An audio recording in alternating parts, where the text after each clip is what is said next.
अस्सलाम वालेकुम, मैं हूं नजफ अली और आप देख रहे हैं Najaf Ali official YouTube channel. आज मैं आपको बताऊंगा कि अगर आपकी फेसबुक बार बार हैक हो जाती है और आप इसको हैक होने से बचाना चाहते हैं तो आप कैसे इसको बचा सकते हैं। उसके बाद अगर आपकी फेसबुक हैक हो चुकी है, आप इसको रिकवर करना चाहते हैं तो आप इसको कैसे रिकवर कर सकते हैं। इसके लिए आपने वीडियो को एंड तक देखना है ताकि आपको समझ आ जाए। सबसे पहले बात कर लेते हैं कि अगर आपकी फेसबुक बार बार हैक हो जाती है तो वो किस वजह से हैक होती है और आपने कौन सी मिस्टेक की होती है और आपने कौन सी इसके अंदर सेटिंग्स करनी होती हैं जिसकी वजह से आपकी फेसबुक हैक नहीं होती। तो दोस्तों, अगर आपने फेसबुक बना रखी है या आप बना रहे हैं या बनाना चाहते हैं तो आपको मैं बता दूं कि आपने अपनी फेसबुक के अंदर जीमेल को ऐड करना होता है। अगर आप अपनी फेसबुक के अंदर जीमेल को ऐड नहीं करते तो आपकी फेसबुक जो है हैक हो जाती है और अगर हैक भी होती है तो आप इसको जीमेल के बगैर रिकवर नहीं कर सकते। उसके बाद आपने इसका पासवर्ड जो है थोड़ा सा लॉन्ग रखना होता है। जैसा कि आपने पासवर्ड लिखना है, आपने अपना नाम लिख देना है इंग्लिश में, उसके आगे आपने कुछ डॉट लिखने होते हैं और कुछ आपने उसके आगे हिंसे लिख देने हैं, ठीक है। तो जब आपका पासवर्ड लॉन्ग हो जाता है तो कोई भी आपकी फेसबुक को आसानी से हैक नहीं कर सकता। उसके बाद आपने अपना नंबर इसके अंदर ऐड करना होता है, वो आपने लाजमी है इसके अंदर ऐड करना है। उसके बाद आपने अपनी डेट ऑफ बर्थ जो है वो भी आपने इसके अंदर सेलेक्ट करनी होती है, लाजमी करनी होती है। अब मैं आपको बता दूं कि ये किस लिए करनी होती है और कौन सी सेटिंग होती है जिसके लिए आप अपनी फेसबुक को हैक होने से बचा सकते हैं। सबसे पहले जब आप इसके अंदर ईमेल आपने ज़रूर ऐड करनी होती है। जब इसके अंदर आप अपनी ईमेल को ऐड कर लेते हैं तो आपने इसको पब्लिक नहीं करना, ठीक है। आपने इसको ओनली मी रखना है। अगर पब्लिक करते हैं तो कोई भी आपकी जीमेल को देख सकता है, उससे आपकी फेसबुक को जो है हैक कर सकता है। उसके बाद आ जाता है नंबर। आपने अपने नंबर को भी पब्लिक नहीं करना। आपने अपना जो नंबर है आपने इसको पब्लिक नहीं करना, आपने इसको ओनली मी रखना होता है। अगर आप पब्लिक करते हैं फिर भी आपकी फेसबुक जो है कोई भी हैक कर सकता है।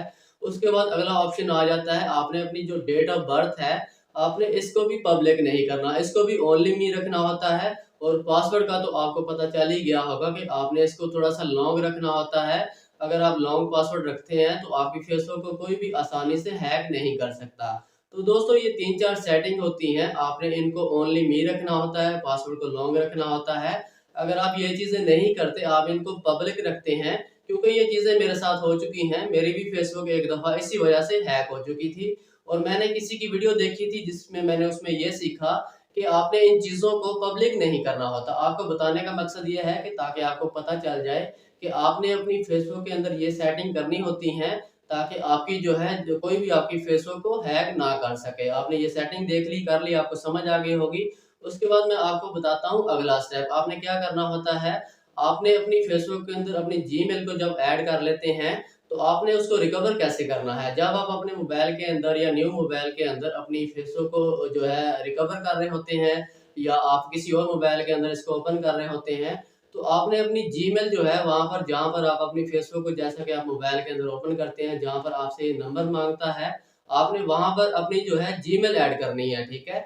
उसके बाद आपने वहाँ पर पासवर्ड जो है फॉरवर्ड करना है। उसके बाद आपकी जीमेल के ऊपर एक पासवर्ड आ जाता है। आपने उस पासवर्ड को यहाँ पर ऐड करना है जहाँ पर आप अपनी फेसबुक को रिकवर कर रहे होते हैं। तो आपने जब वो पासवर्ड आप अपने इसके अंदर ऐड कर लेते हैं, उसके बाद आपसे ये कुछ सेटिंग्स माँगता है, कुछ चीज़ें माँगता है। जैसा कि आपके कुछ फ्रेंड्स होते हैं, आपने उसमें से कुछ 4 या 5 फ्रेंड्स सेलेक्ट करने होते हैं, तब जाके आपकी फेसबुक ओपन हो जाती है। अब आपने यहाँ पर ध्यान रखना है कि आपने वो जो फ्रेंड्स हैं जो आपसे ये फेसबुक माँग रहा होता है, तो आपने उनको सेलेक्ट करना है जिनको आप जानते हैं, ठीक है। उसके बाद आपसे आपकी ये पिक्चर माँग लेता है या डेट ऑफ बर्थ माँग लेता है, तो उसको आप सेलेक्ट करते हैं, तो ये भी सेटिंग्स होती हैं। तो इस तरह आपकी फेसबुक रिकवर हो जाती है। तो जीमेल को ऐड करना ज़रूरी होता है। अगर आप अपनी जीमेल को ऐड नहीं करते तो आपकी फेसबुक जो है रिकवर नहीं होती, बहुत कम चांस होते हैं नहीं रिकवर होती। और अगर हैक भी हो जाती है तो जीमेल अगर होती है तो आपकी फेसबुक आसानी के साथ रिकवर हो जाती है। तो दोस्तों, ये थी सेटिंग। उम्मीद है कि आपको समझ आ गई होगी। आपने अपने नंबर को पब्लिक नहीं करना, आपने अपनी जीमेल को इसके अंदर ऐड कर लेना है, आपने अपनी डेट ऑफ बर्थ को जो है पब्लिक नहीं करना, आपका जो पासवर्ड है आपने इसको लॉन्ग रखना होता है। जैसा कि आपने नाम लिखना है, उसके बाद डॉट होते हैं, उसके बाद आपने इसके अंदर कुछ हिंसे लिखने होते हैं, मतलब कि मुख्तलिफ जो है आपने पासवर्ड लिखना होता है, लॉन्ग पासवर्ड। इससे आपकी फेसबुक हैक नहीं होती। तो दोस्तों, उम्मीद करता हूँ कि आपको समझ आ गई होगी। अगर आज की वीडियो आपको पसंद आए तो आपने वीडियो को लाइक और चैनल को सब्सक्राइब ज़रूर करना है। इंशाल्लाह मिलते हैं नेक्स्ट वीडियो के अंदर। अपना ख्याल रखिएगा। अल्लाह हाफ़िज़।